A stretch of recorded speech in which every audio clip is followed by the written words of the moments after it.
Hey, I'm Kenny Florian. I'm here in Tamworth at Immortal MMA doing a seminar. They'll be calling me royalty. Best to give me your loyalty, 'cause I'm taking the world, you'll see. They'll be calling me. They'll be calling me royalty. They'll be calling me royalty.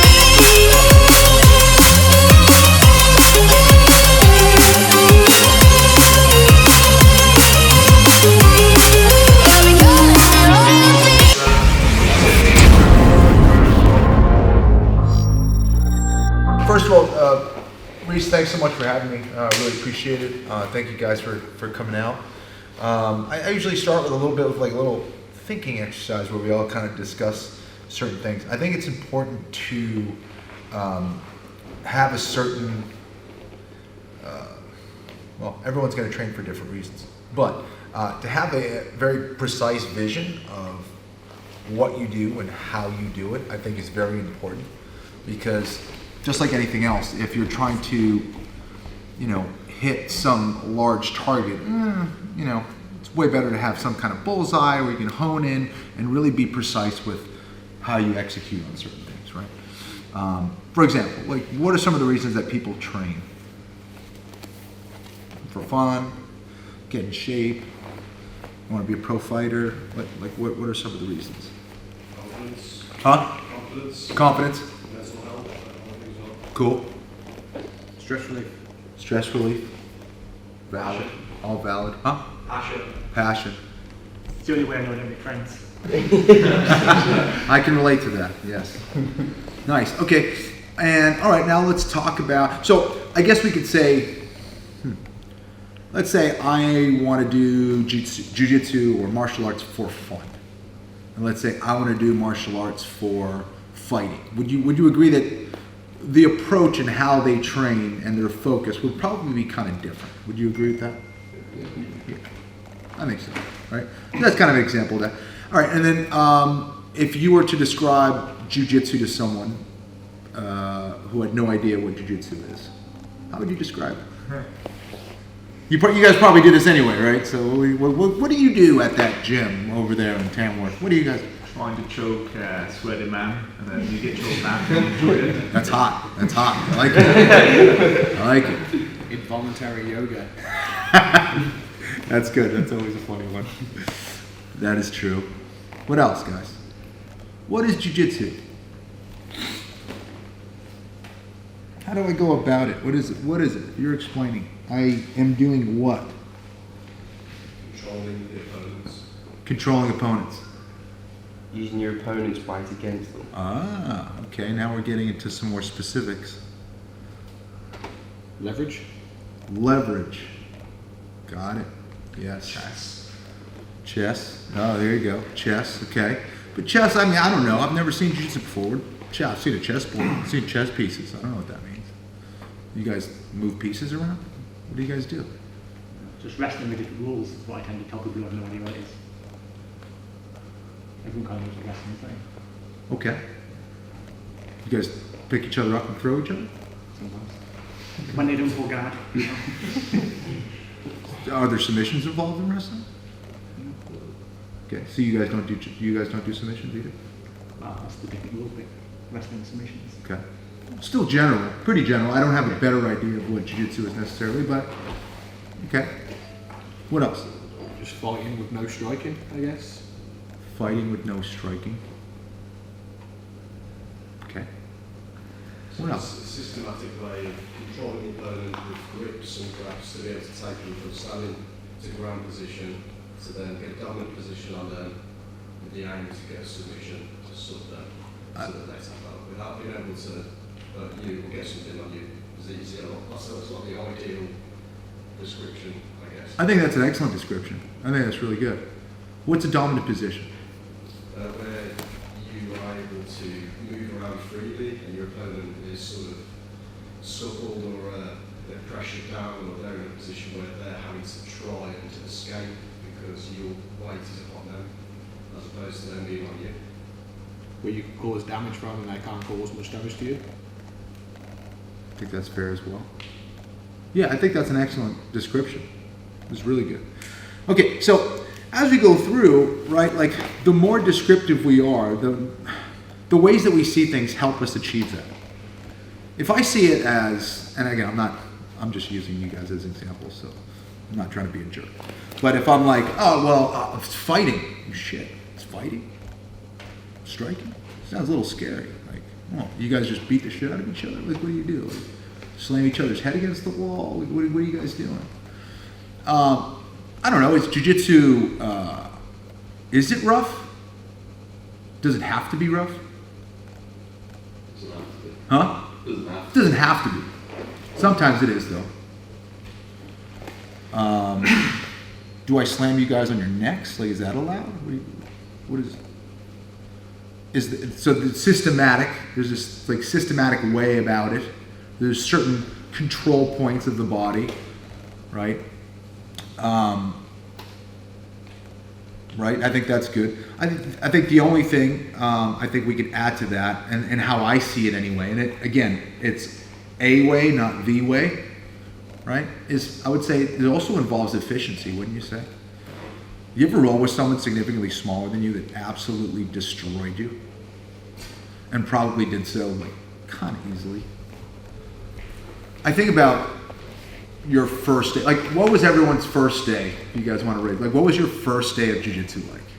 Like from walking into the door to like when you walked out the door. What was that experience like? You think? Pain. I agree with that. Nervousness. Yeah. Like trepidation, right? Like, oh, shit, I don't know why I'm doing this. I'm gonna walk in here. Like, what else? Huh? Humbling. Okay. Were you like super relaxed when you were rolling for the first time?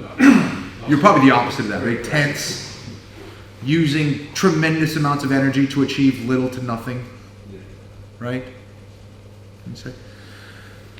All those things. Okay, so I always tell my students, like, day one, your goal, like, they're like, well, how do I know I'm getting better? Like, where am I heading to with my jiu-jitsu? I would always say, as far away from day one person as you can, right? If you guys want to be, and it depends, like, okay, we're all doing it for different reasons, but I still think that trying to achieve mastery in something is always going to be the best kind of way to approach it. We don't always have the time to do that, right? We all have other things going on outside our lives, but like, if you love what you do, right, which I hope you guys do with jiu-jitsu, or will eventually come to love, you want to be the best at it, right? It's like you're fostering a relationship. If you have no idea what a relationship is, you're probably not going to have a great relationship, right? And it's the same idea with jiu-jitsu. It's like, define it so you can achieve it. Have something very specific. Have a target, have a bullseye, so I can get closer to that target. And I think that helps. So with that in mind, I'm going to do my best to achieve that through some of the techniques. We're going to try to follow those rules. And I think that's a general rule for ourselves, because when I started jiu-jitsu instruction, jiu-jitsu knowledge was okay. Like, I would bet a lot of money that a purple belt in today's world would probably smash most black belts when I was training. Like, modern day jiu-jitsu is different. Why? Is it getting worse or getting better, you think? Getting better. Getting better, I think so. I think it's evolved tremendously. Right, would you say? Yeah. It's like, you get some 16-year-old kid who's a blue belt who's like, he's a problem, right, for a lot of people now. Like, we're learning way better. We're learning more efficiently. There's better tools. There's better resources out there. So it's evolving. We're getting better. And that's what we're trying to do. We're trying to evolve. Evolution isn't always in the right direction. But I think if we have the idea of systematically controlling a person, being efficient, being composed, being technical, having that, if we're following that as far as like evolving, then I think we're heading in the right direction. Just because I have more moves doesn't mean I'm getting better, right? It's like you see all these weird decisions that car makers make, and they put all these fancy stuff in it, and it just makes the car more complex and harder to use. It doesn't necessarily mean you're heading somewhere in the right direction just because I'm adding more technology, more stuff to it. So we'll try to make things actually simpler for you, and hopefully more efficient, more technical, and things that you guys can understand. And I think, again, the best teacher is always going to be you guys. And as you get more experience, questioning why you do things. Why am I doing that? Doing a move is good. Executing it well is good. Understanding it is better. Because then you can get more creative. You can help the move evolve a little bit better and then take things to the next level. Cool? All right, let's go. Let's start with the takedown, guys. We're going to start with a single leg that I've, again, I'm sure other people do it this way. I did not. I remember when I was, speaking of evolution, I remember when I was learning some wrestling and I was in my mixed martial arts career. I had my second title shot against BJ Penn, and I'm trying to take him down up against the fence, and I feel like I'm just humping him for like 20 minutes trying to take him down. And it was just exerting tremendous amounts of energy and, you know, not very efficient. And, you know, it was just the whole thing was just kind of stressful. I'm like, man, this works against other guys. Well, why isn't it working? Sometimes you just don't know. But more than anything else, it's like, you got to be honest with yourself and be like, I don't really know what I'm doing. I got to figure this thing out, okay? So I have a little bit better answer than certainly a much better answer than what I was doing back then. Hopefully you guys can learn from it as well, okay? Cool, so Reese, you want to work with me? How you guys enter with your single leg, I really don't care. There's a lot of different ways to do it. You know, whether it's, you know, starting with an underhook, whether it's a, you know, inside tie, pulling him into that single leg, whether it's a collar tie, getting him to step, whether it's a shot from the outside, you know, going into a single leg. I don't really care. You guys can do it any way you want. In fact, I would prefer that you did it your way, right? Your entrance, the way that we move, our bodies, the way we think. Everyone's different, right? So put your own spin on it, however you guys want to do it. And if you don't have an entry, call me over. I'll try to help. All right? Cool. So let's say I'm here on a single leg. From here, instead of just like trying to pick up the leg on a shot, like come in here. If Reese is like if he doesn't want to be taken down, he's going to get heavy to the floor. He's not really going to let me pick up that leg. But one easier way to get this leg is by getting him to go back. What happens to his leg when I do that? It gets a little light, right? So I'm pushing his weight. I'm shifting his weight over to his back leg, making this leg nice and light. So by shifting here, I'm making that leg light. Typically when we do a single leg, like you get the knees together, right? I've seen a lot of guys do this here, right? And they use like their like lower back and core to like run the pipe and get them to the floor. And it's just not, in my opinion, it's not a very efficient way. Can you get guys to the ground? Absolutely. Is it the best way? I don't think it is. But so from here, I'm going in here this way. I'm making this leg nice and light. I'm going to get my leg underneath the bend of his leg here, right behind the knee. My other leg is going to kind of shift back. You notice I'm keeping it on the floor. I have a nice wide base. Okay, my head isn't all the way over where I'm arching my back, where I become weak, where he can push down on my head and get like a lever on my neck, which is not good. I'm keeping my posture pretty good here. Okay, and now the top of my bicep is on his hip. It's just residing right here in the hip, right? And I'm just going to use my weight. I'm relaxing my weight down to the floor to finish the takedown. Now I'm exaggerating, right, because I didn't use my hands. But what I'm showing is the tension really comes from how I control the leg. That makes sense? So I'm here, shooting in, pushing onto this leg with my body, shifting so I get this leg nice and light. I'm just holding onto the leg. I'm not squeezing the leg. I'm just kind of holding it. I'm getting this knee underneath and this leg back. I'm getting heavy. I'm just like shifting my weight onto the shoulder. And now I get this single leg. I'm in a great position to even maybe pass, but at the very least I should get half guard when I do this, right? So again, my stance is like nice and low. I'm based, right? I'm just letting my legs do the work. This leg is coming underneath. This leg is shifting back, almost like a knee bar, right? So right now, there's no tension on his leg. He can kind of slip it out. He can bend it. He can kind of limp leg out of this. Exactly. But as soon as I start to create tension here, he's kind of limited right now, right? I'm creating tension at the top and at the bottom, just like I would an arm bar or a knee bar here this way, right? I'm underneath the bend of his leg. I'm leaning on like with the top of my bicep on his hip, getting pretty heavy now. I'm just securing here.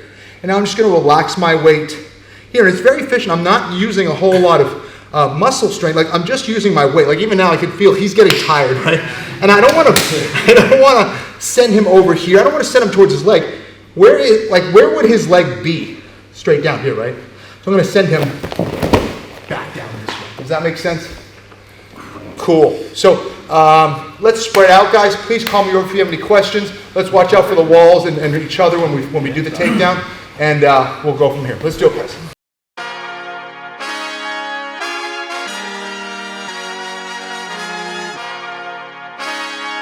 Just a couple things. Don't think so much about like some of you guys are, and this was happening yesterday. Like don't feel like you have to pick the guy's leg up off the floor. You don't really need to do that. And a good test, if you're doing it right, is if you can control the leg. If the person who's in the single leg doesn't feel like they can lift leg out, or doesn't feel like they can kind of just sprawl out, and you feel heavy on their hip, it means you're doing it right. And the person who's doing the single leg can do it without arms, means you have a good connection to the leg. So if I'm here, right, and I'm pushing, and I have this, right, if I'm here like this and my legs are too close together, Reese, just kind of run me over a little bit. I don't have a good base, right? So if my legs are together, it's way easier for you to push me around, right? The more contact I have on the floor, the more stability I'm gonna have. The wider my base, the more stability I'm gonna have. I feel way more balanced here than I do if I'm like on my tippy toe like this. Make sense? Right? So having a nice wide base is going to help you because they don't want to be taken down. They're going to push you around. They're going to try to sprawl, all those things. So keep a nice wide base. So again, as I'm here, I'm going to kind of bring this back. I'm creating tension on the leg, right?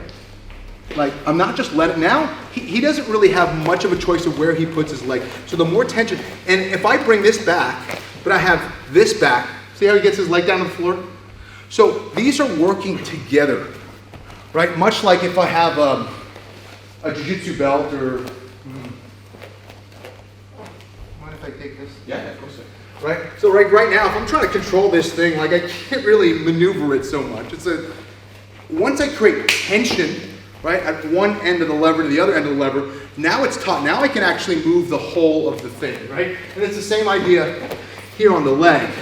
If the tension isn't great, he's gonna get his leg out, right? So make sure that I'm creating tension here.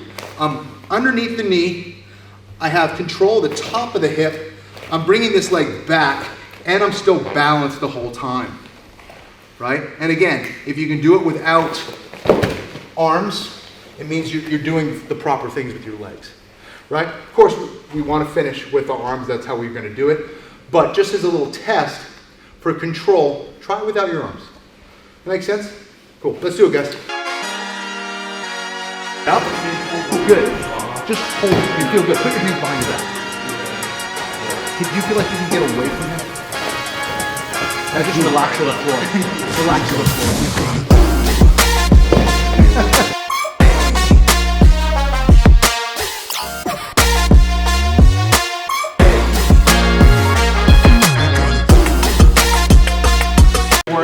Little guys that do it right. We might be small down here, but we can do takedowns. Dan, that was fucking beautiful, man. All right, I'm here with Reese. I have this single leg, or let's say Reese has a single leg on me, and you know, for every good offensive position, there is a good defensive position, right? It's what makes wrestling, jiu-jitsu so freaking interesting. Is what may work against others doesn't work against other people. Like, wow, that was amazing. So what I'm doing, he has this move, and instead of me kind of fighting it here, I'm gonna lose this battle every single time the Reese executes properly. But what I'm gonna do is I'm gonna have an underhook, and I'm gonna start to affect his body a little bit. Some guys you'll see like get their hand to the floor and do like hopping uchimatas, right? Where they throw them up in the air. But more than anything else, I'm like, you're kind of tied in the position. Can you do that single for a second? No, definitely not. Right? Because look what's happening. I am compromising his posture, right? I'm weakening his position. And this is what we're doing in jiu-jitsu. I'm weakening his position and strengthening mine. If I can do that simultaneously over and over and over again, I'm winning. Okay? So what do we do in this situation? So I have Reese in the single leg. I'm about to finish that move that I learned at the Kenny Florian seminar, except something doesn't feel quite right. He's compromising my posture. He's using his shoulder on the back of my shoulder to compromise my posture. I can't put my weight into his hip anymore, right? That's really what's happening. He's not allowing me to reside my shoulder or the top of my bicep in his hip where I can effectuate energy down towards the floor. Get it nice and well, nice and strong here, please. Yeah, I cannot do that. He wants to send me here. All right, what I'm going to do is this. I'm going to loosen my arm. I'm going to fake like I'm going to do the single leg. He's going to drive back down into me. Here this way, drive back down to the floor. Yep. And now I'm behind him, either for a backside double or a body lock from behind. So there's three things we can do when we're encountering energy. This goes for any damn technique. We block energy, right? We stop it from coming at me. I'm like holding the energy. I deflect the energy, or I send it on its way. What is this one? What example is this? Send it on its way. I'm sending it on its way, right? He wants to send his weight down the floor. Okay, let me help him, right? That's like, I think, the highest level of jiu-jitsu, but we don't always have that opportunity. But in this case, we do. So we're going to use it. Here, I'm about to do a single leg. Oh, he's changing the whole situation. This is heavy, man. Beautiful, right? I'm going to kind of fake like I give him the single leg. And now I'm out behind. I can either do a spiral ride here. I can get the body lock. I can do a backside double here to get him to the floor. Whatever it is, I don't really care so much. What I want is just the limp arm out of it. And it's kind of like doing a big guitar solo or the Elvis, whatever you want to call it. That's kind of the idea. Keep your arms super loose, okay? I'm driving like I'm faking the single leg because I want him to put even more energy. Like, no, I want you to push me there. And now I send him there. And my hips are kind of rotating to where I'm sending him. I'm here. I have his leg across my legs, right? Once they're weaving inside. He's driving towards, I'm driving one little extra drive to get him to push into me, and then I send him on my way. I'm turning my hips from here to here. I'm showing you slowly, but when we do it for real, it is pretty fast, right? I don't want him to hold on to my slippery arm, so I'm whipping it. One more time. Boom. Wow. Yes. And I come. Does that make sense? Yeah. And of course, like, Reese had that overhook right from the get-go. My sensitivity and my comfort with this move, right, is going to be important because I have to react pretty quickly too. Reese might get the jump on me. He might like just throw me straight away. So I have to be really sensitive to the move a little bit. So drill it till it becomes second nature. Cool? Call me if you have any questions. Again, just drill the single if you feel like you don't have it just yet. Cool? Let's go. 1, 2, 3. Absolutely.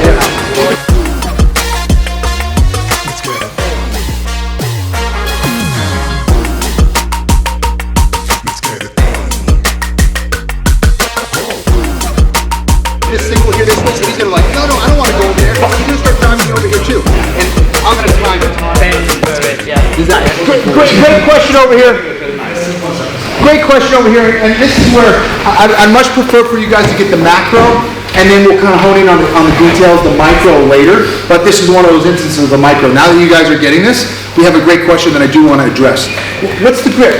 What's your preferred grip for the single leg? Well, there's a bunch of different grips we can do. I like doing a gable grip or a palm-to-palm grip. What we don't want to do is get over our thumbs. Okay, it's just not as secure because really, almost like the move is kind of as strong as our thumb pressure, which isn't really that strong. So, can one of you guys just go thumbs over and get with your training partner, get in front of your training partner? And one guy is going to hold it, and the other training partner is going to just stand up for a second. You know, thumbs first. I got it. And then we're going to do it with palm to palm with no thumbs. Okay, so I want your partner to feel what's stronger. Just try it.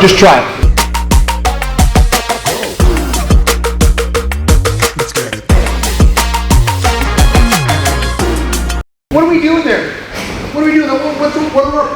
control.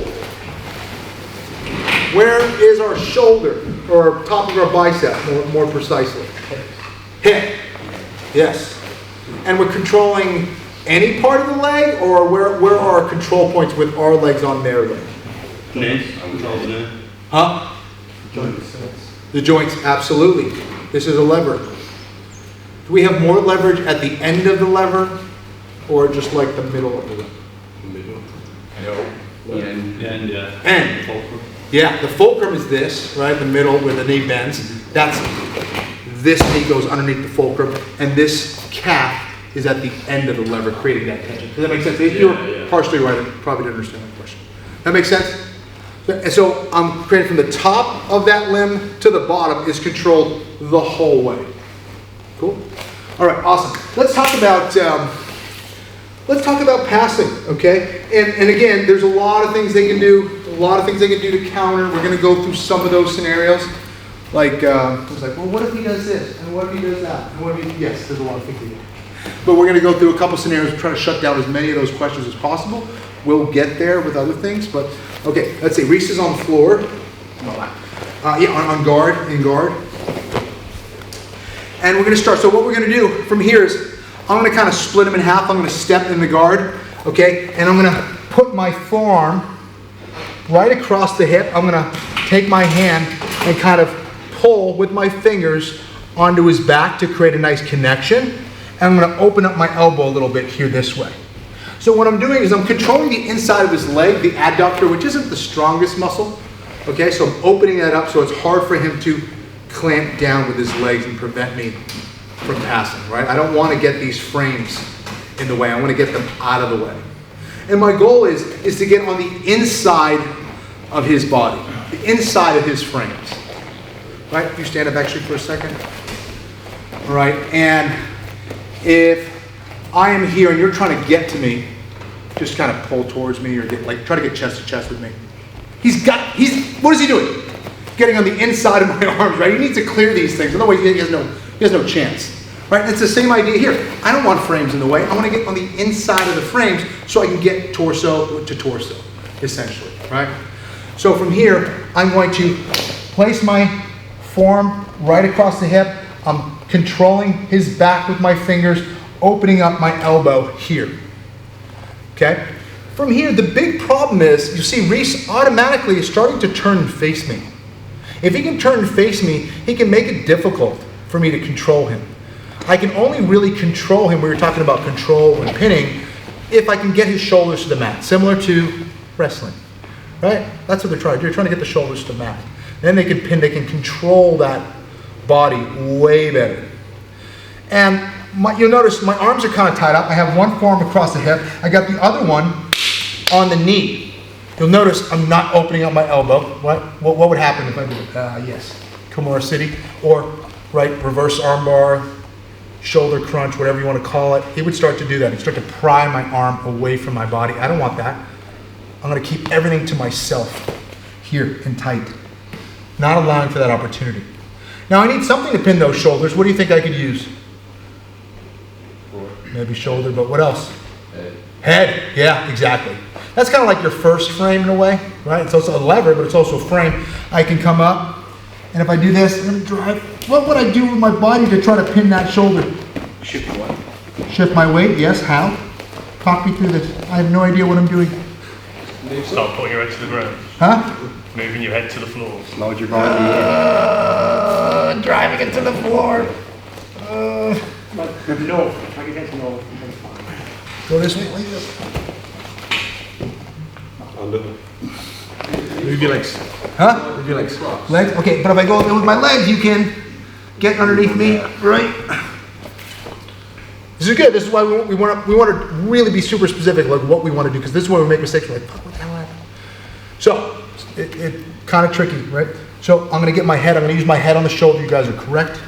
Now, in order to make my head heavy, I'm going to get my hips up. Light, connection, heavy. And now all I'm going to do is I'm just going to step. I want you guys to do this, walk back in the guard. We'll talk about the finish. forearm, elbow up, elbow in, head. My hips are up, but I'm not bringing my legs to him. Because now he can get underneath my center of mass, and now he can move me pretty easily. That makes sense? Okay? So all we're gonna work on is just here, getting my hips up, making myself heavy, letting him carry the weight, up and over, and up. If he's controlling my leg, here like inside De La Riva or whatever, walk your leg back. I'll hold it with your leg. Yep. I'm gonna walk my leg towards the end of the lever. Now I can come out either with a windshield wiper or come up and over. And then I can go into my side control. Does that make sense? So I'm getting to carry all my weight. It's miserable. He has to waste so much more energy, and I'm just letting him, I'm just like relaxing on him. Right, and he's like fighting to try to get on his side. He wastes a lot of energy there. And even if I don't pass, how many times can he do it? 5 times, 6 times, 7 times? I'm cool. He's using a ton of energy to achieve a goal. Right? We want our enemies to exert a lot of energy. We want to do minimal amount of work. Get them to work. Why am I going to work? Let him suffer. Cool? Let's try it, guys. 1, 2, 3.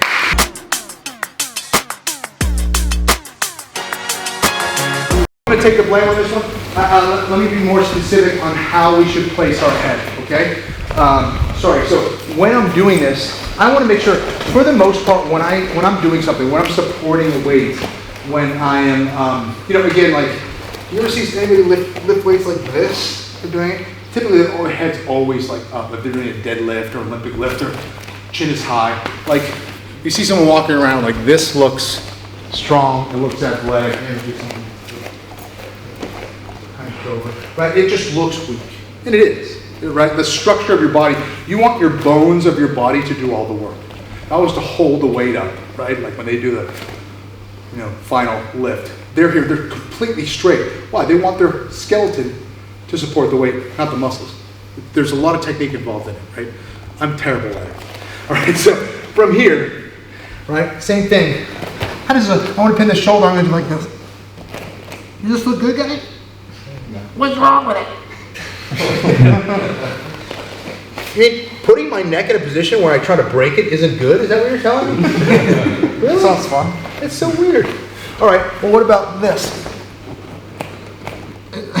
Am I taking advantage of my structure here? What's happening? Your neck is going down. I'm literally giving him a lever. I'm literally like weakening my position. Again, I am doing this. He's not doing any of it. Okay? So, top of my head to my butt is going to be one straight line. How's that feel? You feel the weight? I feel fine. It's like a headstand, isn't it? Right. But as soon as I start to do this, I lose my weight and I have to exert like the energy of the muscles in my neck, which are strong or weak. Absolutely. You look at the apex predators, what do they attack? Lions, tigers, what are they going for? The neck, absolutely. What do we do if we take the back? The neck, right? Even front chokes, right? You get in it, boom, it's really tough. Arms, legs against a neck. Typically, if it's a good connection, arms and legs win every single time. Okay, so keep that alignment. Use the top of your head on the shoulder. This is the same thing.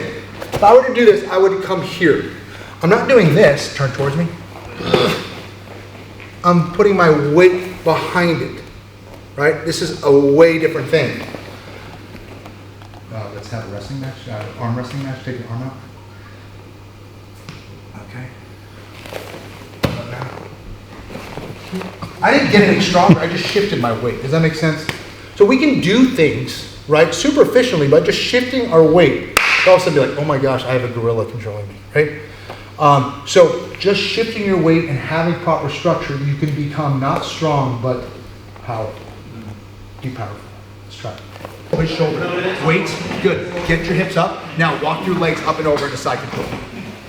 Try to move. Try to move. Try to move. Try to move. Try to move. Yes. Sometimes we can put it in the shoulder, but I think a lot of times, especially with like shifting weight and like let's say he doesn't have a shirt on, it's a fight or a sweaty rash guard or something. Sometimes I find putting my head on the top of that pec, that far pec, gives me a nice connection and a wall for me to pin to the floor. That makes sense? Okay, so again, remember, if I give him my hips and I'm crowding my hips with his, if his hips go underneath my hips, he can move me. If I want to pass, I don't want to be moved, right? I want to try to dictate the rules, All right, so so if I'm on top here, again, right now, there's a reason. Okay, I want you to see where my hips are. Are my hips right over his hips right now? No, lift me up, please. Not like lift me up over there. Doesn't work. Lift me up over this way. Push me up the ground. Doesn't happen. What about now? What about now? Is he exerting any energy? He's pretty good here. You can have a conversation, right, Reese? I'm in trouble, right? I'm going for a ride, all right? So the same idea. It's his feet connected to his knees, connected to his hips that are doing the work. The same way, doesn't always work perfectly, assuming he traps me. My hips are over his hips, right? Buck me. He can move me, right? Buck me up. No effect, right? Just by making little micro movements, right? I can avoid getting swept, or I can sweep myself.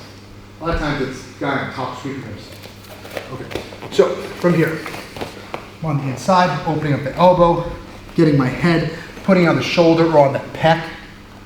Now I'm getting heavy. I'm gonna walk my leg down towards the end of the leg.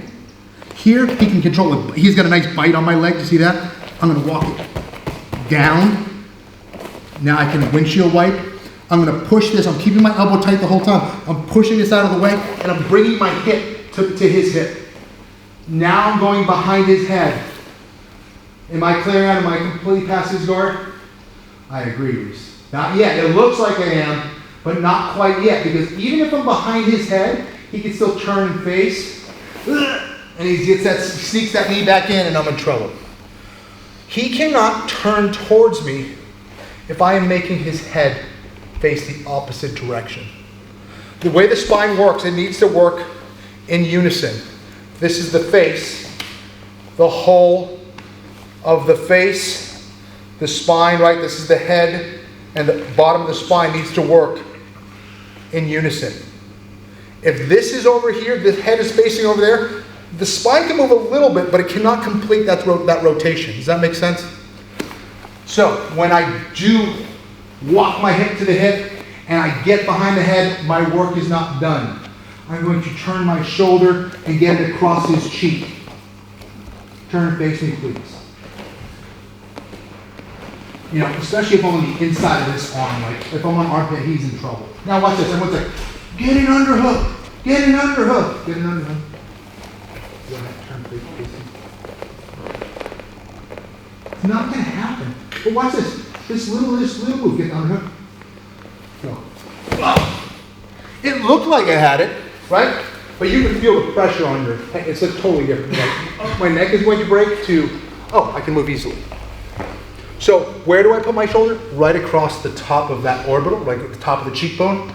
That's what controls the neck. The higher I get towards the head, I don't want to go too high because I can slip off, but the higher I get towards the head, the more control I have over the lever, right? It's like if I want to control Reese's arm here, just move it around. Not really. If I have it extended, can you move it around? Way more difficult, right? I'm at the end of that lever there. That's why, what do you grab on an arm lock? You grab at the end. Grab the wrist with the hand, right? To finish it. I don't grab here if I want to tug on it, right? Same idea here. This is a lever. That head, right? I want to use my shoulder across the cheek. Now he's no longer able to rotate the rest of his spine towards me. That makes sense? One more time.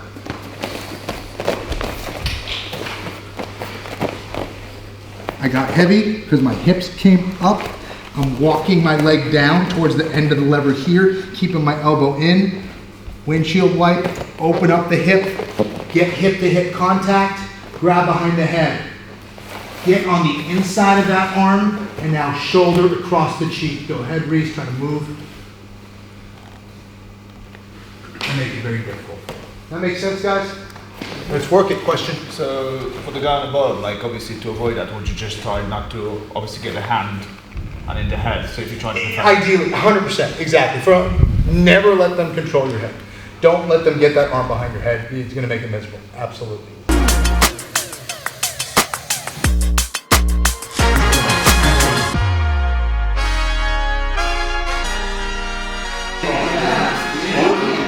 Romantic music. Oh, wedding or You guys see the movie 300? yeah. Bunch of hot guys in that movie, huh? I mean, it's a cool movie, right?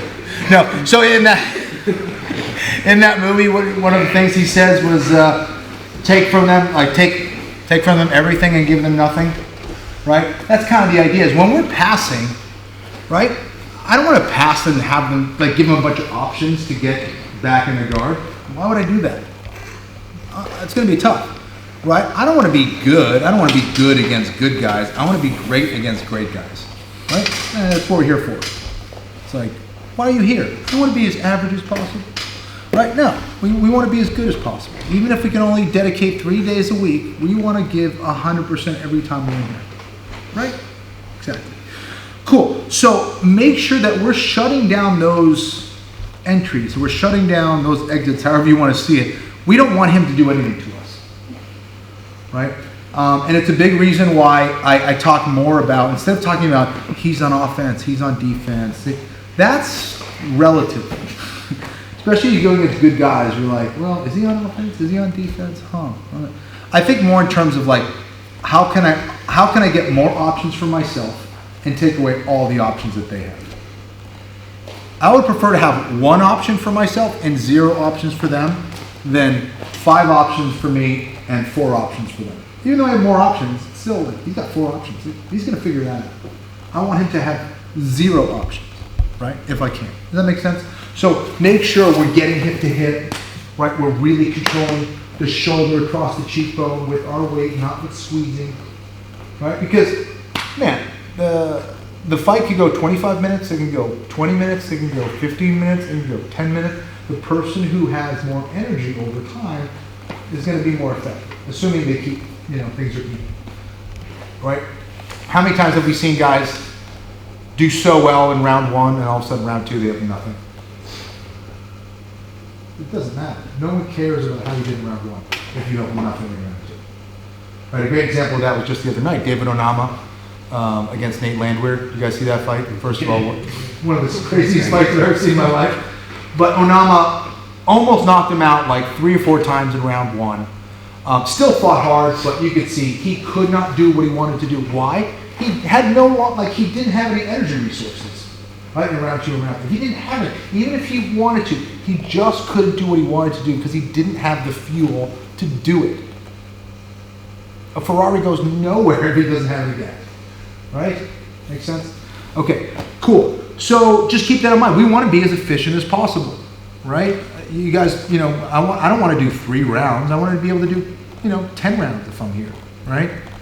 So the more efficient we are, the more effective we can be long term.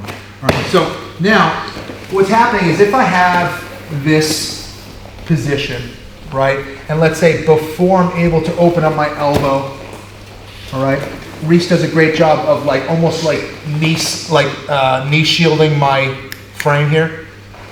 Okay, so he starts cutting it down a little bit. I can't open up that leg anymore.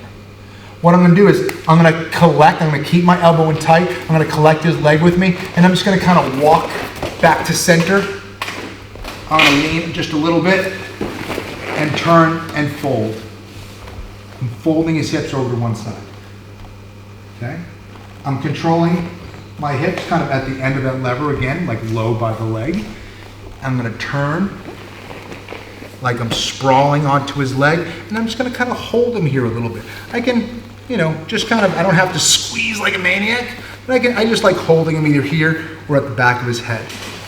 I don't want him elongating his body away from me because maybe he can bring his knee into him and then defend again. So in this case, I do want him pretty contracted here. Just like I'm sprawling, stopping the takedown. All right?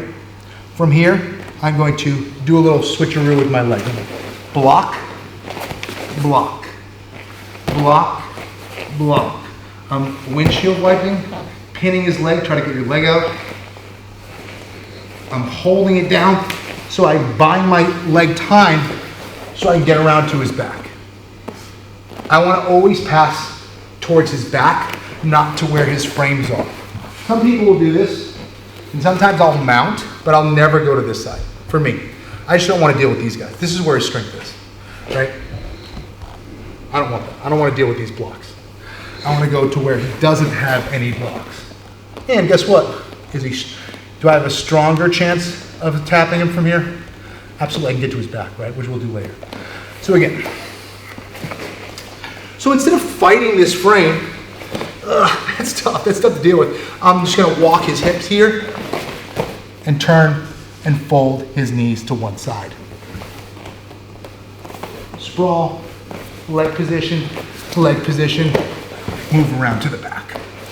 Cool, and we'll talk about the finish, the variant of what we want to do to secure, but ideally I want to get behind, lower than his shoulders.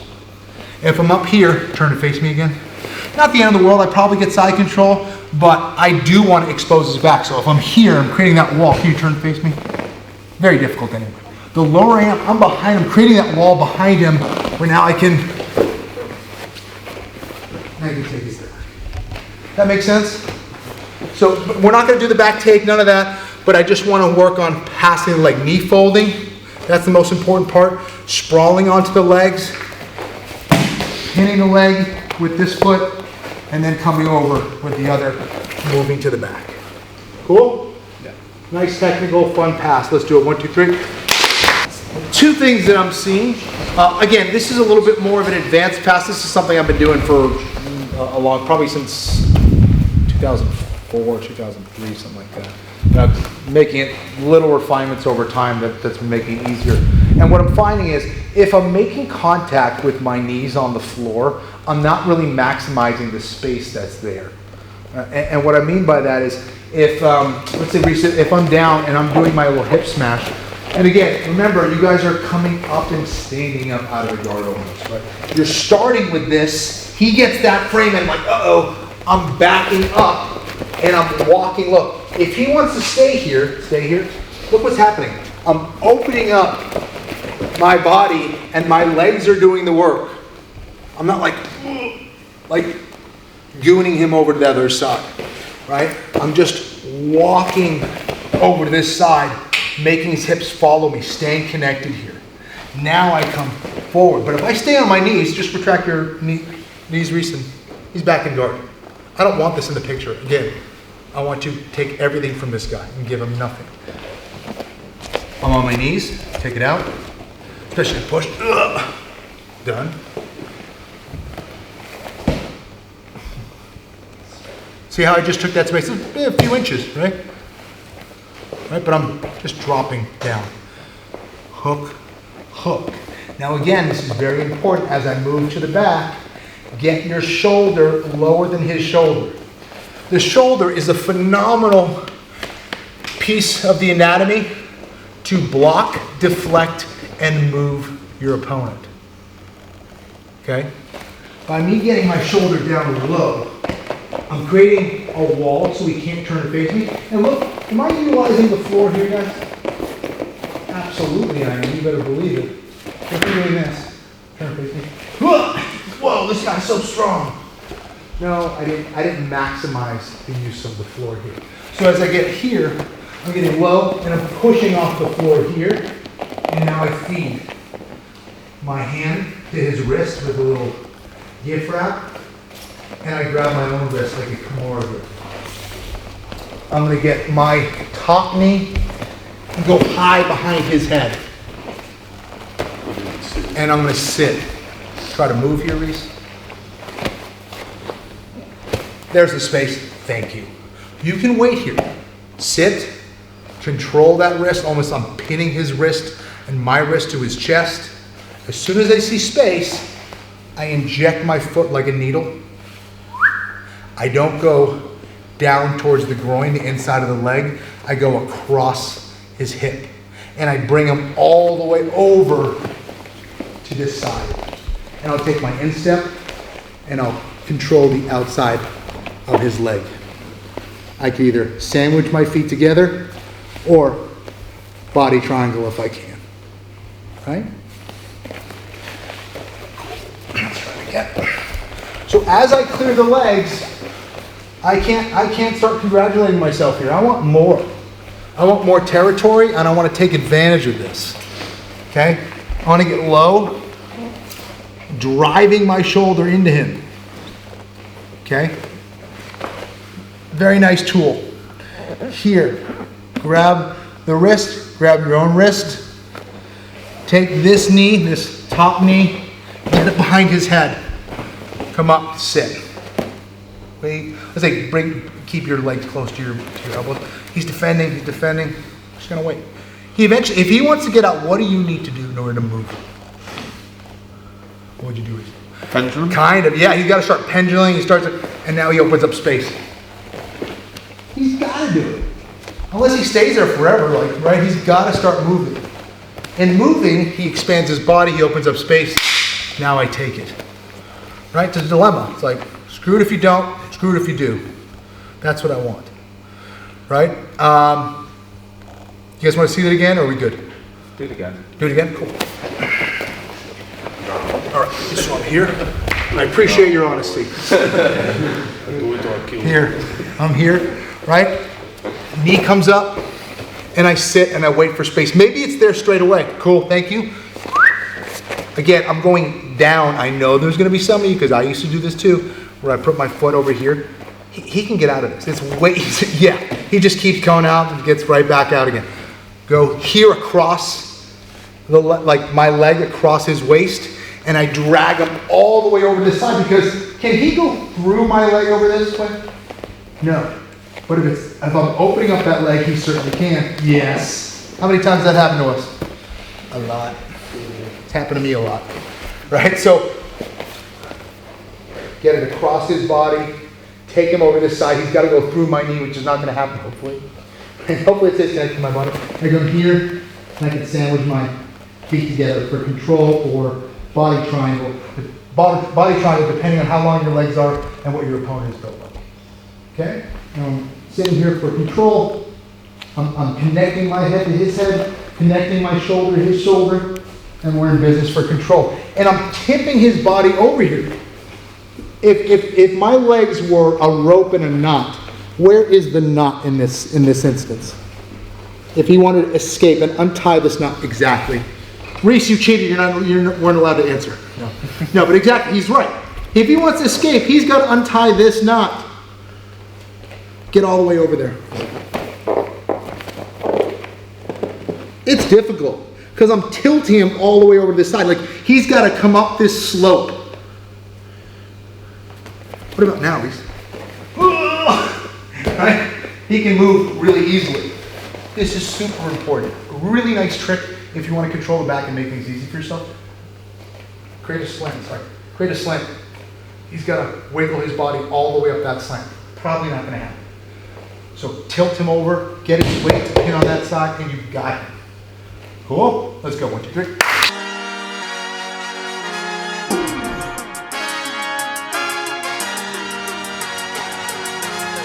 Ball is going to bring it with you. Right? He's going to follow you. Tilt his leg first, drop it to the floor. You want to finish that.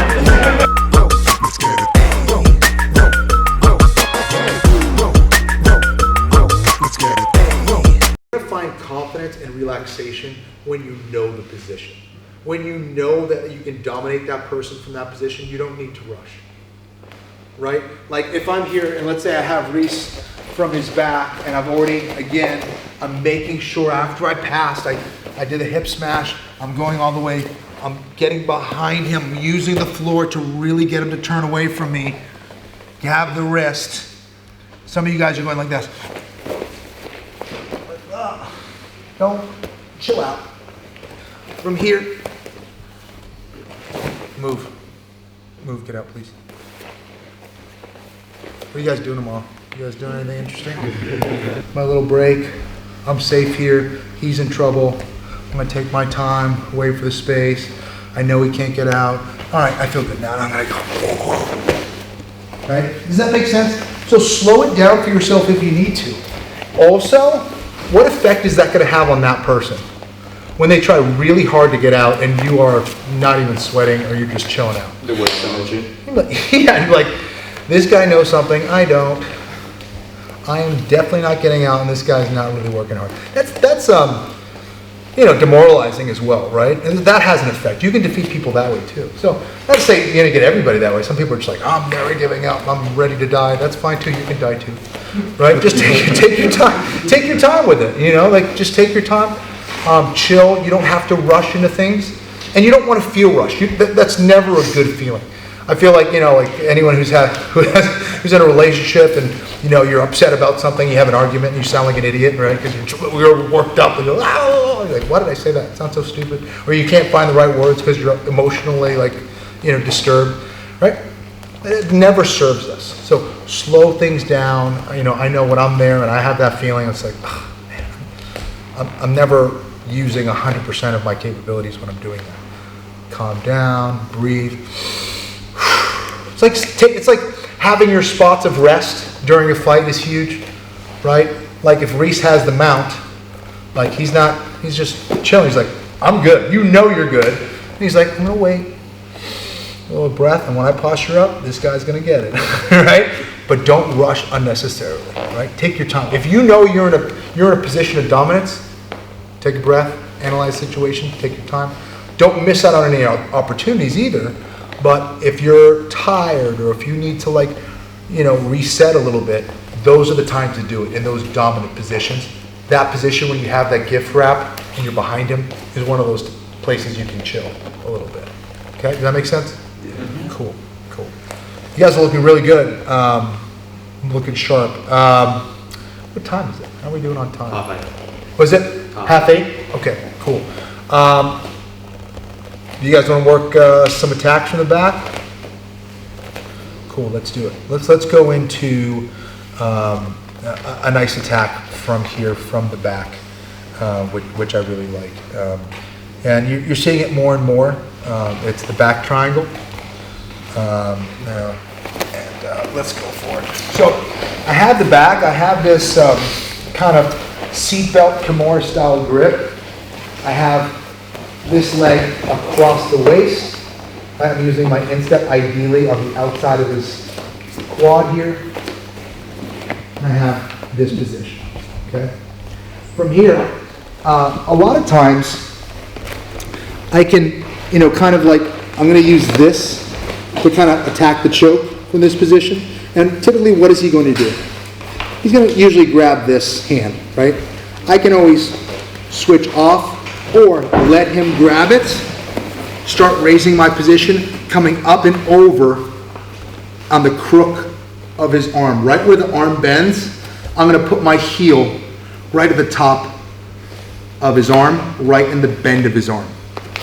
Make sense? So again, I'm going to choke here this way, try to get it in. He really wants to defend. Awesome. I come up and over that. I go back to this Kimura grip. I'm going to push that arm down and lift this elbow up. Okay? I'm going to shift his body over to this side, sliding this leg across. I'm putting my foot right on the top of the hip as I secure my triangle. I'm sliding up his body. I'm pulling my leg up towards his neck, keeping that bend in my foot, triangling my leg, and I get the finish.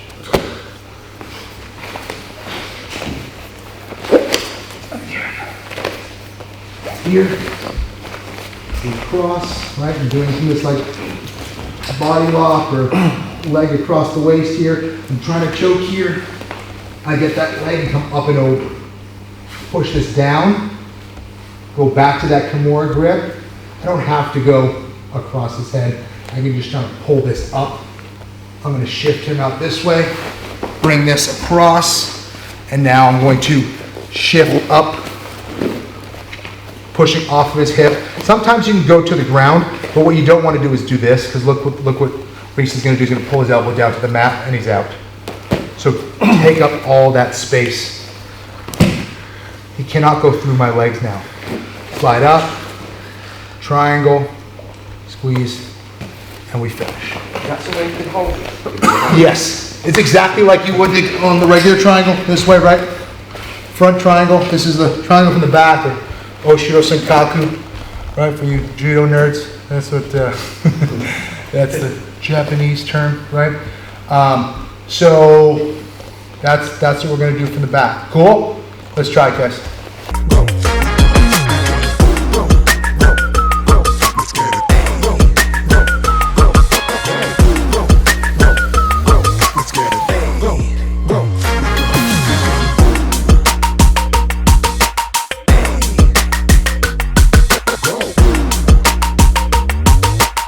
Ballet toes, right? And there's jujitsu toes, right? I don't love the analogy, but someone said that and I was like, well, I guess that makes sense. Ballet toes, we're stretching. This is not how you finish a triangle. Always flexing your toes, flexing your feet for a triangle is what's going to cinch in all that space. That's going to help significantly. So make sure when we're doing our triangles, flex your feet, flex your toes, then lock it up. Cool? That's going to help kind of eat up some of that space that's left sometimes, especially for some of you guys that have longer legs. That's going to be important. Cool? A couple things. The most difficult part about it is when we're actually, can I do it to you actually? At least you can watch this. At least just sacrifice his body enough for this. All right, so let's say I'm here and I have a triangle here. I have this grip. My top hand should be, right, my choking hand should be on top, right? And for some of you guys that may have long legs, like let's say I'm going to choke and he's going to defend, let him pull it down. So when he go, I'm gonna like give him a little thing, like, oh, I really want to choke you, man, and I'm gonna let him take it. Oh, sorry, I'm gonna let him pull it down so I can get it. Because some of you guys, it could be difficult for you to get your, like even him, he's a little bit like shorter than me, right? I can't get my heel into the crook of the elbow. Let him pull it down. Now I can come up and over and trap just the same. Now I have it. See how I'm over that?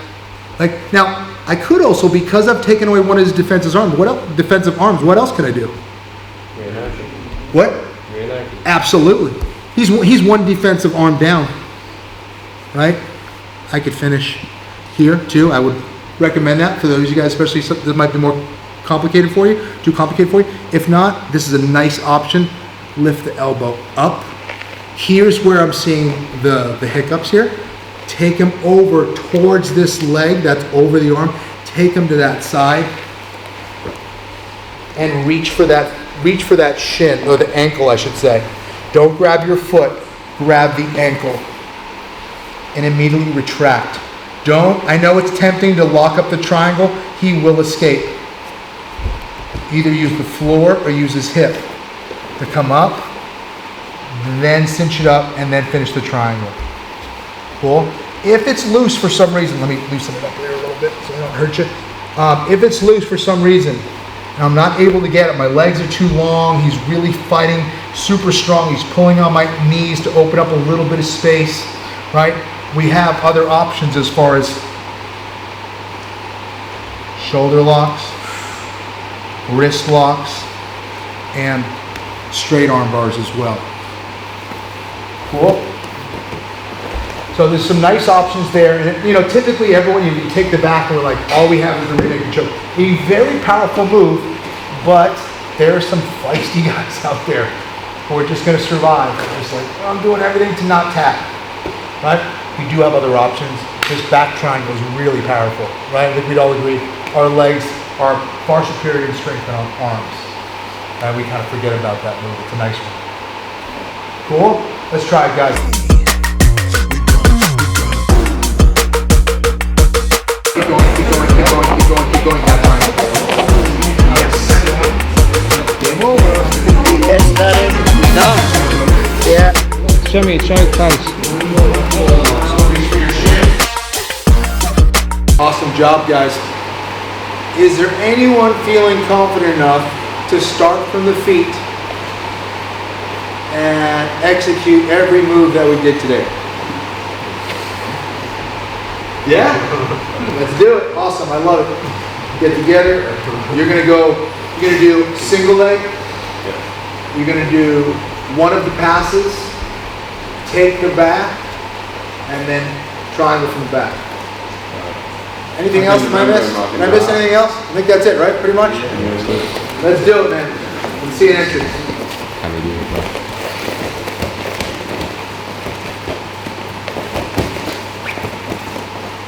Cool.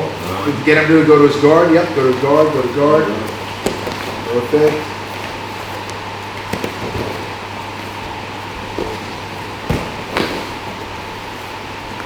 Good. Awesome. Get behind him. So get that arm behind, get your right arm behind him. So behind that arm. So behind, that's why you can get, yeah, exactly. Get your shoulder lower than his shoulder. Lower than his shoulder. Get your shoulder lower. Yep. Keep going, keep going, keep going, keep going, keep going, keep going, keep going, keep going, keep going, keep going, keep going. Yes, sir. Cool.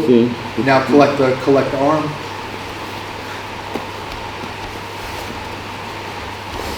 Yep. Other one. There you go. Oh, I see. Yep.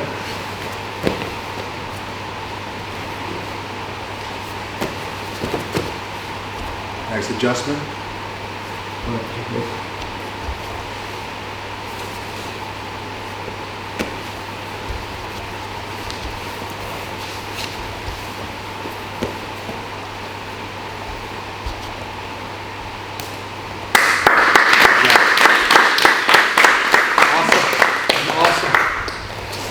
And again, nice job, because again, when we're doing it, a lot of times, combat isn't perfect. A lot of shit goes wrong. Chaos comes into the fold, and inevitably, we're going to make some mistakes. They make good moves. The key is just rolling with it, right? And also, to that point, also practicing it as perfectly as you can is super important, because when you do it for real, there's always going to be a little thing that's off. But if you're practicing it a little bit off or a lot off, when you do it for real, what's going to happen? It's going to be like way off, right? So dedicating your practice to be as perfect as possible. Perfection is not real. Okay? The key is rolling with it. There's a mistake that happens, keep going, adjustments. He didn't do it perfectly, but he kept adjusting. Right? That's more realistic. Okay? And the more familiar you are with the move, the easier it is going to be for you to adjust if it doesn't go perfectly. Does that make sense? So, good stuff, guys. Again, not a crazy amount of moves, but my hope is that these are moves that you can integrate into your game right away. Right? And that you have a little bit better understanding of what you need to do. And then also, that talk in the beginning, that you may have maybe a more precise vision of what you want with your jiu-jitsu or what you want with your practice. Right? Not everyone here is going to be a professional fighter or wants to be a professional fighter. But when we're in here, get the most out of your training. Right? Expect the most out of yourself. Give your best all the time. Okay? But really good stuff. I think it's really important to ask good questions. It shows that you're thinking. I'm usually more impressed with good questions than I am with answers. Right? Because it means that you're thinking, you're asking the right thing. But also, it's very helpful to me. I don't know everything. I wish I did. I don't. And sometimes someone asks me a question and I'm like, I haven't thought about that. Why is that? And it helps me get a little deeper into the technique and get a better understanding of it. So I appreciate the questions, always. So, really good work today. Really good work. Any questions, guys, on anything that we went over today that maybe wasn't clear? You said that back triangle is like a tail to a position, so there's no progression better than that back triangle. That's a great question. I would say it's probably the most powerful finish from the back, I think. Not only because you're utilizing your legs around the neck, but also you have some secondary and tertiary options. Right? We have the arm lock, we have the kimura, we have wrist locks. So it gives you follow-up where the rear naked choke, you don't get the rear naked choke. Yeah, you have the arm lock, but I would never give up, for me, I would never give up a choke to get an arm lock. Why do you think that is, guys? There's always a tough guy for an arm and not a tough guy for a choke. Yes, exactly. Or a flexible guy. Like we've seen guys like, or a guy that's cool with getting his arm broken. We've seen it in the UFC, like girls, guys, like crack, or someone gets. You're like, damn, that dude's tough. They probably stop the fight anyway, but you're like, if that was a real fight, damn. Some people are willing to lose their arm and then beat you with it. Right? Like Monty Python, right? Don't leave flesh wound. Right? So just, and a choke, it doesn't matter how tough you are, you're going to sleep if it's done correctly. Arm lock, you can do it perfectly, and maybe that guy doesn't tap. Dan Hardy against George St. Pierre, you guys remember that one way back in the day? Crazy. Tough people do exist. So the cool thing, to go back to this point, you still have the triangle around his neck the whole time with your legs. You can always go back to it. He is most likely not really slipping out of that unless there's like a major issue. So you can go to the arm lock and still retain the choke the whole time, which I think is a really nice option. So for that reason, I think it's cool too. It's a very good question. Any other questions about the technique, guys? Yeah, Kenny, the first takedown, if I mess up and get you downside, yes. Options from there, what feel? Great question. Reese, did you guys ask this? No, you guys asked this question. Yes, exactly. Let's come over here. Go get in the middle so you give you a little more space. So there's what's called a Barzagar double. I believe is an Iranian wrestler that kind of became famous for this style of takedown. Now he's kind of using it like a knee shield, like you would from half guard, and he's creating space. So he essentially has a frame between you and him, which is kind of preventing you from eating up that space for the takedown. What you're going to do is you're going to cup his knee, you're going to pull it out of the way, and you're going to step. Your shoulder is going to drive, and you're going to hold his knee. Don't pull his knee necessarily, but hold his knee, pull it out of the way, and don't run him backwards. Run him over here. Step with this one? Yes, and you're going to basically just keep moving your feet as you run across him. That's it. It's kind of like either knee tap style, like you just did it, or you can go Barzagar, almost go to the double and just pull him off of his feet. Just make sure that it's almost like he has way more power kicking back like a donkey, right? If I'm driving him backwards, get your legs behind you, right? He's got way more horsepower here than he does here, right? We don't have as much strength going out, right? We're kind of using like hip muscles and smaller muscles of our legs. Here I can use a lot more muscle going back to really fight it. I can use my hip as a frame. But when he's moving across, it's almost like I'm tipping him over a fence. Like if I was going to dump him over a fence, that's how I would do it. So think of it in terms of that way for that Barzagar double or knee tap. Dominic Cruz has a great knee tap takedown that he uses a lot. So that's an option if they get that shin across the leg. George St. Pierre had a phenomenal Barzagar double. He used to hit me with it all the time. I'd be like, I'm safe here, then I'd just go flying. Like, whoa. Any other questions, guys? Really good questions. Cool. What about, we have a little bit more time. What about, I don't know, random questions? Martial arts related questions only. Do you know I know much nothing of about life. constraints and approach for like coaching? Do I what? Do you know much anything about like constraints and approach, coaching and like skill acquisition? Bit of a nerdy topic kind of. Do I have what? Sorry. The constraints and approach, like an approach to coaching. Do I have an approach to coaching? Do you know much about that, or like what's your approach to coaching and skill? Oh yeah. Like just drilling, like the same thing over and over again. Yeah. So I would say this. Some people. I don't think there's one approach as far as coaching, right? Because everyone learns differently. There's certain guys that are like, they need to do it physically and technically over and over and over again until they get it.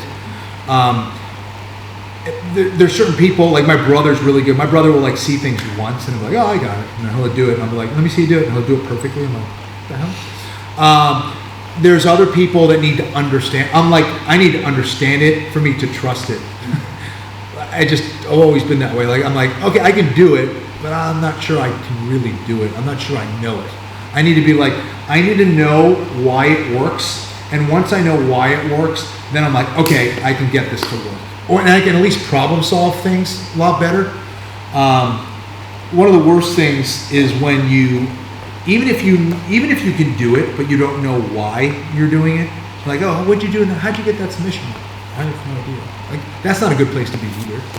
You want to know why you can do things. I think that's super helpful for you to diagnose it and then to make it repeatable, right? So that's me. So I think I try my best to see how people learn and adjust on that. Like for my students, in a seminar, my main approach is always conceptual for the most part, and I try to talk about more of the big things, the macro stuff, and try to get people to understand it the best that I can.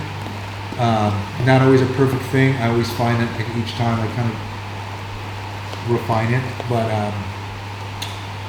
did I answer your question a little bit? Sorry. Yeah. I don't think there's one method, for learning. Everyone learns in different ways and different time frames, and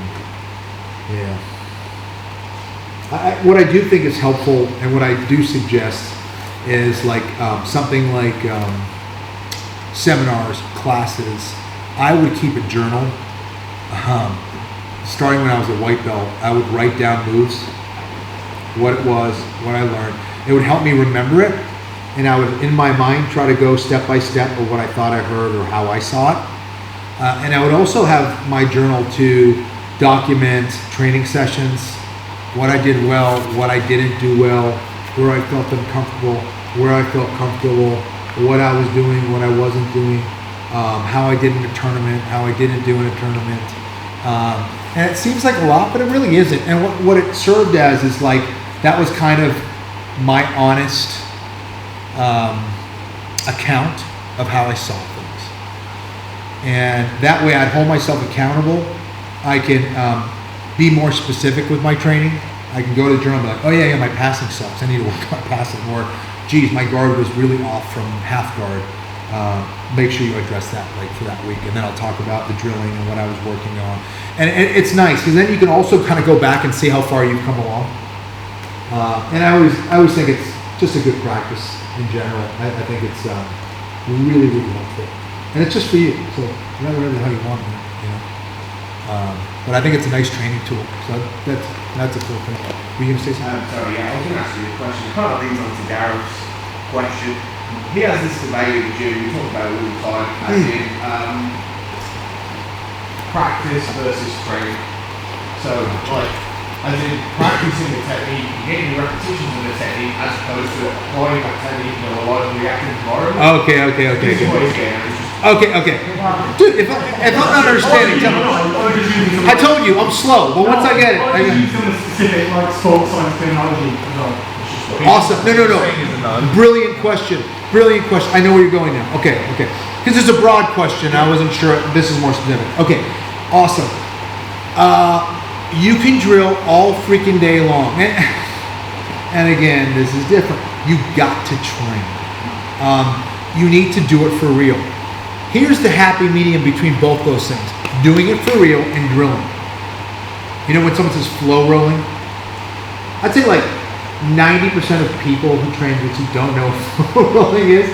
Flow rolling is me giving Reese a realistic look at how someone would react to what he's doing, but giving him enough space and time to execute the moves that he was drilling.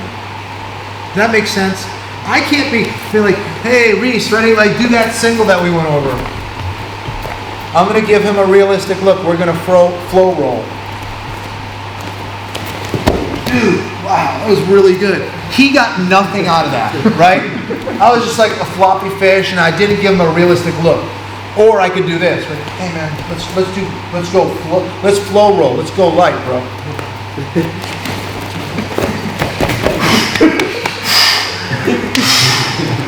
Dude, you almost got it, man. That was really good. We were flowing there, right? No, right? So it would be more like this. Let me try. Am I getting single? Yeah, you get the single.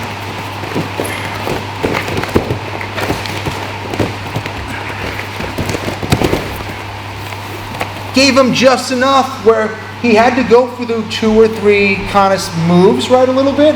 I didn't just give it to him, right? But also wasn't resisting like a beast, right? So, and that takes time. I would never expect a white belt or even a lot of blue belts to know how to flow roll. That takes time and sensitivity. Some can, but so it's like finding that happy medium where he got something out of that. And we could probably do that for an hour straight and get a nice sweat, but none of us feel like our bodies are destroyed after the training session. But there's a time for going all out too. Like, hey, put the timer on, let's rock. We're going full on, sparring, right? And again, it should always be controlled. It should never be spastic, right? But if we're trying to help each other, right, and I'm just resisting everything he's doing, or if I'm just like a dead fish, he's getting nothing. He's like, dude, get out of here. Like, finding the good flow rolling partner is actually really, really difficult. Really, that's why I was really lucky that I had a couple brothers that I rolled with, because we knew each other so well. It was like, hey, let's roll, let's flow roll. Like, okay, I know what that means. Let's spar hard. I know what that means. Let's drill. I know what that means. We worked together for so long. In the beginning, it was just us going all out trying to kill each other. But over time, we're like, oh, wait a sec. None of us we're just fighting here. This is not good. And part of it's good because you know how to be competitive. But if I want to get more technical, I want to get better with my jiu-jitsu, I need to find that happy medium. And I need to do it without beating myself up, right? It's like, I can't just get in that race car. It's either really nice, but I can't just step on the gas all the time, full on, and step on the brakes full on and expect that nothing's going to happen to that car.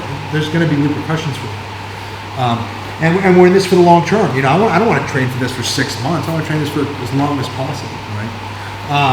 So does that make sense? So I think finding that balance, all 3 need to be done, but expecting to just drill and be like, man, I'm going to be so good. I'm not going to spar. No, I'm just going to drill. No. Right? Jiu-jitsu, wrestling, judo, boxing, kickboxing, Muay Thai. These are martial arts that are highly effective because we can spar safely. No offense to any Krav Maga guys here, but there's always like, well, I don't spar, I'm too dangerous. I would eye gouge you and rip your balls off. I can't, I'm too dangerous. I don't do sparring, bro. I'm for the streets. Right? My stuff is for the streets. You're like, oh, that means you don't spar. Got it. Right? And it's like, it's always funny because you're like, oh, okay, so you needed to learn Krav Maga to eye gouge someone. Interesting. Okay. Well, very technical. So again, you know, having a good resisting partner is what makes the martial art better, because you're literally like, you're honing each other, you're making each other sharper, better, smarter, right? More adaptable, all that stuff. So would you say that applies to MMA as well, like across all the sort of disciplines? Absolutely.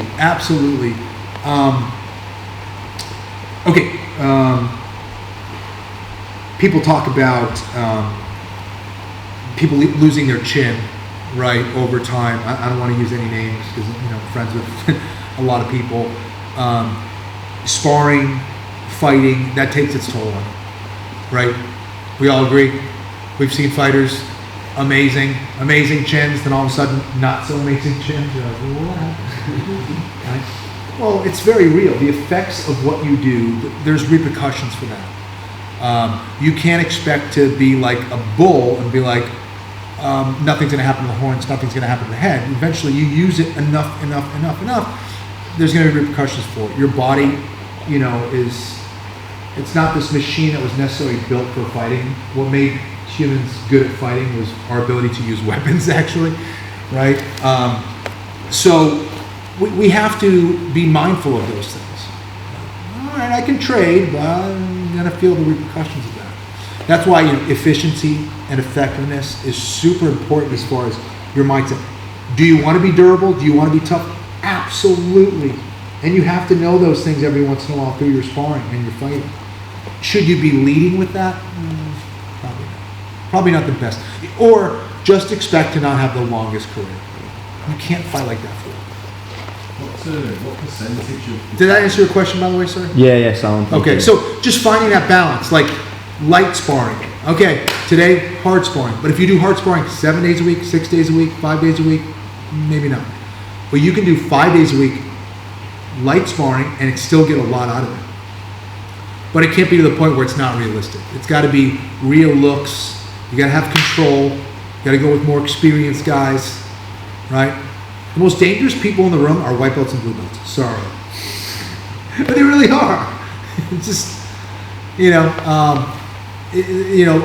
more experienced guys, they know how to be relaxed and give you enough good looks, like to where you're like, oh, I feel like I can do jiu-jitsu and not get your butt kicked, And then you get some people who are like, man, that black belt is like, he's not really good. It's like, who was just going right with you, man? He was helping you out. Okay, does that make sense? So just balancing the training, being smart with it, not running your body into the ground. Oh, yeah. So going back to that, like, what percentage of the time would you be going hard and full on, like you're training for competition or for a fight, or even sub-area or something's coming up? Would you say once a week, or like more than that, or is it? It depends on the person. Sometimes if I go to I'm fucked. Like, Yeah. I'm just fucked. Like, Breaking news, it's tough on your body. Martial arts can be tough on your body. So I would say that would be an indication that you're doing it too much. Everyone's, and I think managing that and how you train and who you train with is super important. Again, having that trust and having an understanding between you and your training partners is important. It's easy to go too far down one side of the spectrum and too far down the other side of the spectrum. And it's important that the coach or the trainer, whoever's running the team practice, is managing that and looking out for those things. Does hard training have a place in your overall camp? 100%. Do not ignore that. But you also can't do that all the time. And that answer, I'm not going to give an answer because that could vary for so many different people. Yeah, like there was George St. Pierre volume of work, which was like insane. And then there was like, I won't mention any names, but there were other UFC fighters like, man, I'm working hard. No, you're not. You're actually not. Right? So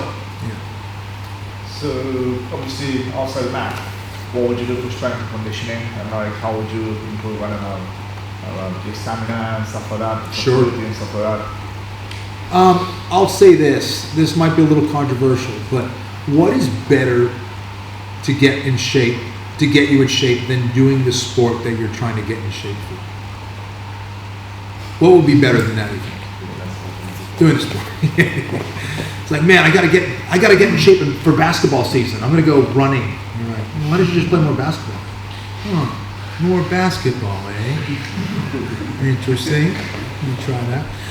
Now, I'm being, somewhat sarcastic, but I'm being real. I think that there's truth to what I said, but I also think there's great value in strengthening parts of your body that need it, right? Like example, like, I don't know, are you stretching? Is stretching going to help you recover? Yeah. Is stretching going to help you avoid injuries? Yeah, there's value in that. Working explosive training, is that going to help you? Absolutely, I think so. It's going to help you in certain instances when you need to push, when you need to explode or a takedown, you need to get a lift or something, I think those things help. I'm of the belief it's like, all right, do I do Olympic lifting or do I just work my wrestling technique more? Some people, and some people might disagree with me. I would probably go more the wrestling route. There's probably things I need to improve structurally to get it. And then once I feel like I'm comfortable with that, I might go back and you know what? I need to get stronger. I also think like keeping your body healthy with weights as opposed to being like, I'm going to use this as a method to get stronger. I've seen so many people beat up their body with weights. Like, again, I hurt my back doing Olympic lifting because my technique sucked. I had no business doing it. I could have done some beginning part of it, and I was okay at it. I wasn't great at it. And mentally, I'm like, I'm going to push through this. I'm going to keep going, and then I injured myself. So, again, I'm just talking about my experience. I'm not really built for weights, really. I'm not built to be like this beast. You might be, right? I mean, you just have a different body type than me, right? Everyone's different. Everyone reacts to training differently. So I would always, look at how you are, how you respond, get consulting from coaches, get their opinions, but also just know, like when I was fighting MMA, you ask your striking coach, and you're like, hey man, what do you think I should work with? Oh man, striking for sure, striking. You just get your striking in order. That's the answer. And you ask your jiu-jitsu coach, like, what should I work on? What's he gonna say? Jiu-jitsu, man. You gotta work on jiu-jitsu. That's for sure. Jiu-jitsu. You ask your strength conditioning coach what you should work on. Man, strength conditioning, it's everything. It's everything. Like, when you only have a wrench, you're always gonna think the problem should be solved by a wrench. Right? So just understand that. Take it with a grain of salt. Take all the information you can. Do your own research, right, and then put it all together, try to be as unbiased as possible, and make a determination based on it. What else, guys? One more question? Who's your favourite jiu-jitsu martial artist? My favorite jiu-jitsu martial artist? It doesn't have to even be like a competitor, it could be like John Danaher or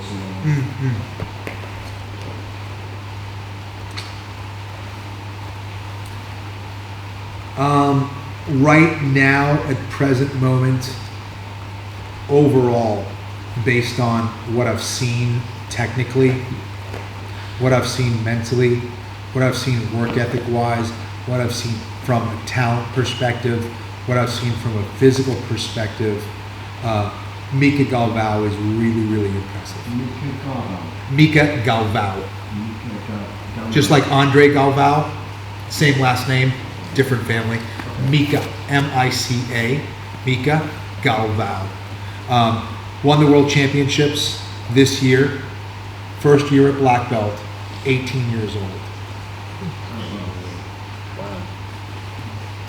Yeah, absolute beast. Watch him, dynamic. He's got a great mix of old school and new school jiu-jitsu. His dad is a black belt. He's got some really good teammates as well. Awesome no-gi, awesome gi.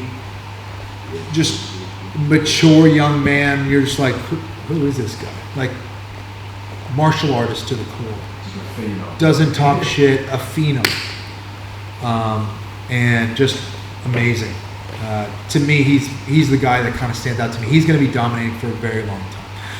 From a no-gi jiu-jitsu perspective, Gordon Ryan there's no one better than him right now. He's very, very good.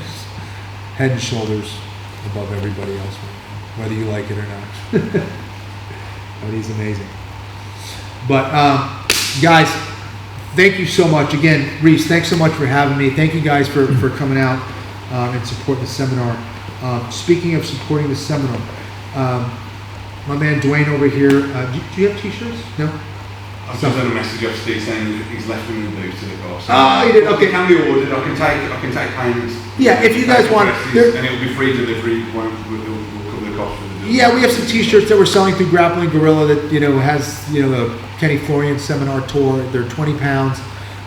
If you guys have the means to support, I'd appreciate that. This seminar and the seminars that I'm doing all week wouldn't be possible without Grappling Gorilla. So I'd appreciate it. I think we have some shirts left, different sizes. So hit up Dwayne, talk to him for all that information. I also have an instructional DVD available where I go over all of the positions and talk about the basics and fundamentals at KennyFlorianMartialArts.com. So it's a whole series. And for my seminar participants, I'm offering a 50% coupon code, which I'm not offering for anybody else. It's UK50. If you guys like, what you learned here, I teach a lot of similar stuff from all the basic positions of jiu-jitsu. So if you guys want to take advantage of that, feel free, no obligation. Hopefully you guys enjoyed it. Hopefully these are things that you guys can integrate into your game. And yeah, best of luck with your training, guys, and competition. Thank you.